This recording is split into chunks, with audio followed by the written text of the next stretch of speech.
Allez, vite, vite, vite, vite, vite. Esther chapitre 2. Entrée en scène d'Esther.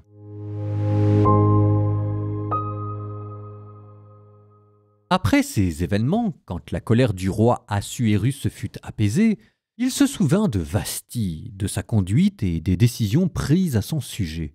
Les gens qui étaient au service du roi dirent alors « Qu'on cherche pour le roi des jeunes filles vierges agréables à voir, qu'il établisse dans toutes les provinces de son royaume des commissaires pour rassembler à Suse la citadelle dans la maison des femmes, toutes les jeunes filles vierges et agréables à voir, sous l'autorité de Égée, eunuque du roi, gardien des femmes, qui leur donnera ce qui est nécessaire à leur toilette.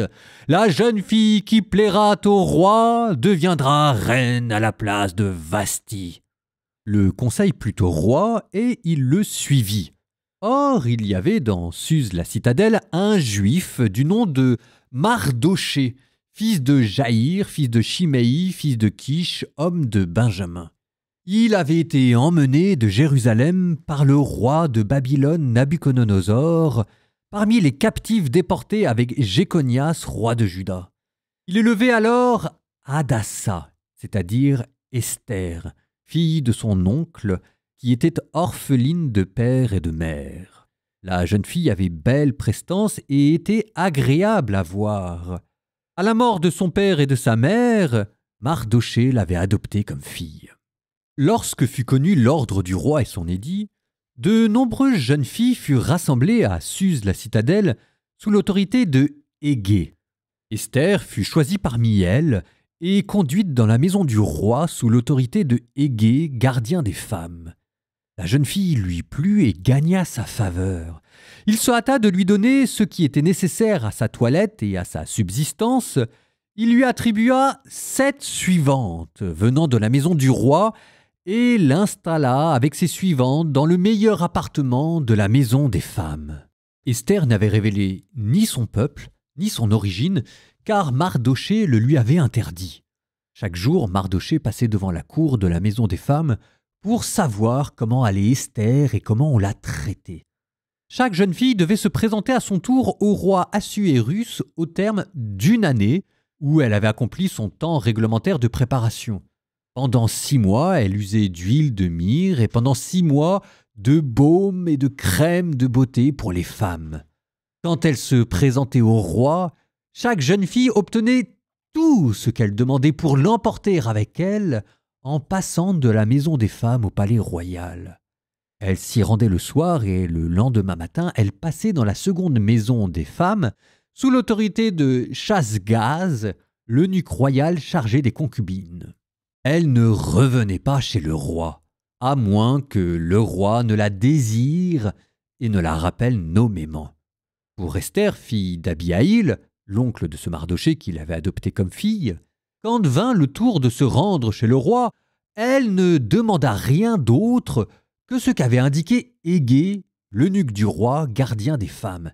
Et Esther gagnait la bienveillance de tous ceux qui la voyaient. Esther fut amenée au roi Assuérus, au palais royal, au 10e mois, qui est le mois de Tévet, la 7e année de son règne. Et le roi la préféra à toutes les autres femmes. Elle gagna sa bienveillance et sa faveur plus que toutes les autres jeunes filles. Il mit sur sa tête la couronne royale et la fit reine à la place de Vasthi. Le roi fit alors un grand banquet pour ses princes et ses serviteurs, le banquet d'Esther. Il accorda des allègements aux provinces et fit des largesses avec une libéralité royale. Esther, en passant comme les jeunes filles dans la seconde maison des femmes, n'avait révélé ni son origine ni son peuple, comme le lui avait ordonné Mardochée. Elle exécutait l'ordre de Mardochée, comme au temps où elle était sous sa tutelle. En ces jours-là, tandis que Mardochée était assis à la porte du roi, Bigthan et Teresh, 2 eunuques du roi qui faisaient partie de la garde du seuil, furent irrités et cherchèrent à porter la main sur le roi Assuérus.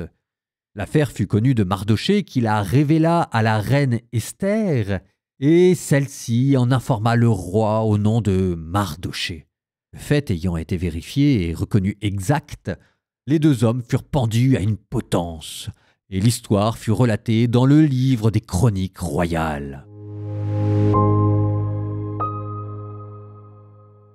Attention à la manière dont vous rentrez dans un texte. Il y a des bonnes portes, il y a des mauvaises portes. Commençons par les mauvaises portes. On pourrait se dire, Assuérus, son premier mouvement, c'est d'essayer de retrouver une femme. Il pense vraiment qu'à boire et au sexe. Gros cochon. C'est une mauvaise porte d'entrée dans le texte. Parce que ce que vous dit le texte, c'est exactement le contraire. Ce que vous dit le texte, c'est Assuérus prend le temps de se calmer, demande conseil et ensuite implémente une politique. Encore une fois, il paraît singulièrement sage. Et inversement, attention aussi à la manière dont on regarde Esther.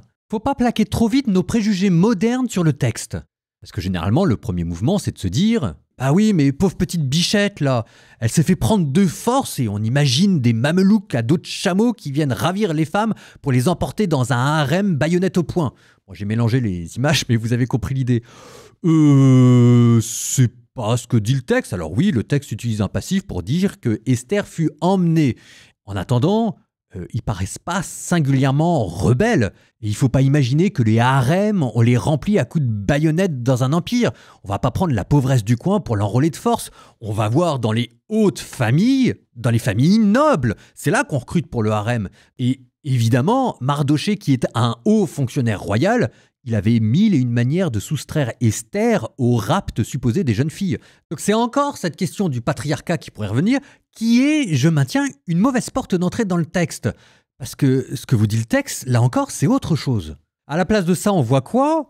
On voit Esther et Mardochée qui jouent le jeu de l'Empire. Mardochée, il n'est pas du tout critique envers le roi, il sauve même sa vie. On voit une Esther qui n'est pas en train de dire « Moi, attention, il y a des règles pour ma nourriture, il y a des choses, j'ai le droit de manger, j'ai pas le droit de manger. » On n'en parle même pas.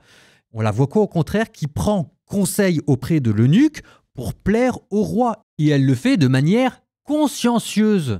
Et l'un et l'autre sont là pour servir l'Empire. Alors, je ne dis pas que la situation ne pose pas de problème. Au contraire. Mais ce n'est pas la question que pose le texte. Attendez le Nouveau Testament pour que les femmes aient la liberté de choisir leur conjoint. Je suis désolé, ça s'est pas fait avant. Donc ça, ce seraient les mauvaises portes qui nous feraient rentrer dans le texte d'une telle manière qu'on finirait par le déformer en lui imposant nos questions à nous. Alors, c'est quoi maintenant les bonnes portes ? La première bonne porte d'entrée, c'est de voir la question que ce texte pose. Et la question qu'il pose, en fait, ça n'a pas beaucoup changé, c'est la même que celle qu'il y avait dans Daniel. Qu'est-ce qui se passe quand des exilés juifs jouent le jeu de l'Empire? Quand vous prenez les meilleurs des Juifs avec le meilleur de la cour impériale et que vous mettez tout ça ensemble dans un rapport de bonne amitié, qu'est-ce que ça va donner? Avec Daniel, c'était la question de la magie des sages et des rêves interprétatoires. Ici, ça va être la question politique et des jeux de pouvoir, mais c'est toujours la même chose. C'est Dieu qui, à travers les Juifs, exilés à Babylone, maintenant ici en Perse, va en profiter pour bénir un empire païen. Et deuxième bonne porte d'entrée pour comprendre le texte, le nom des protagonistes. Vous allez voir, ça va nous amener assez loin. Esther fait penser à la déesse Ishtar, la déesse de la fécondité et de la beauté. Et de fait, ce sont ces attributs-là que Esther va incarner. Mardochée, lui, Mardokai, fait penser à un autre nom d'une autre divinité mésopotamienne.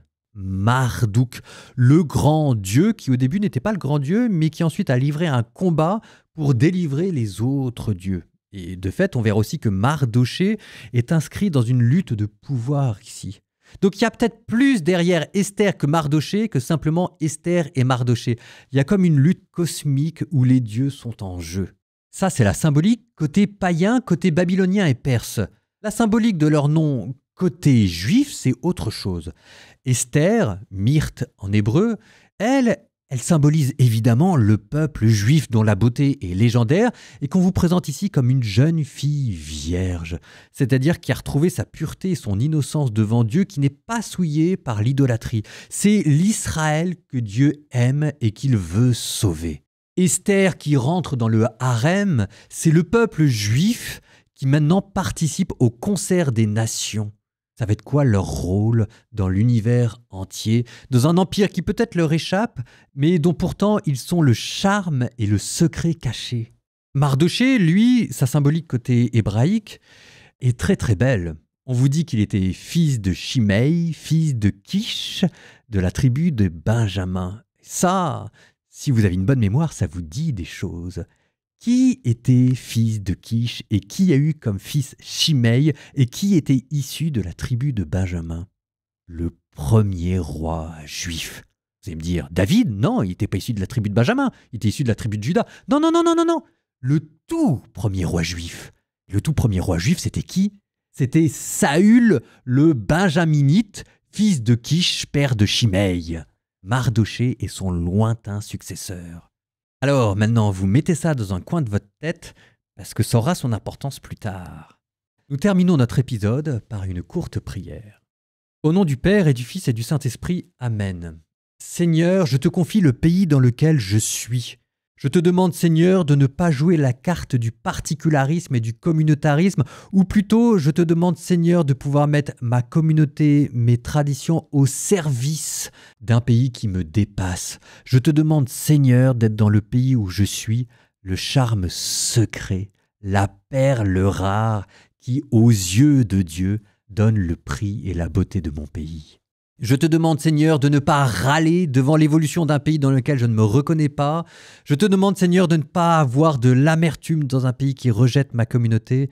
Je te demande, Seigneur, d'être comme Esther, ce qui fait la beauté d'un peuple, d'être comme Mardoché, celui qui fait la loyauté par son service, et de sauver par mon dévouement et l'amour et ma générosité le pays dans lequel je vis. Ce sera, Seigneur, ma manière de te servir.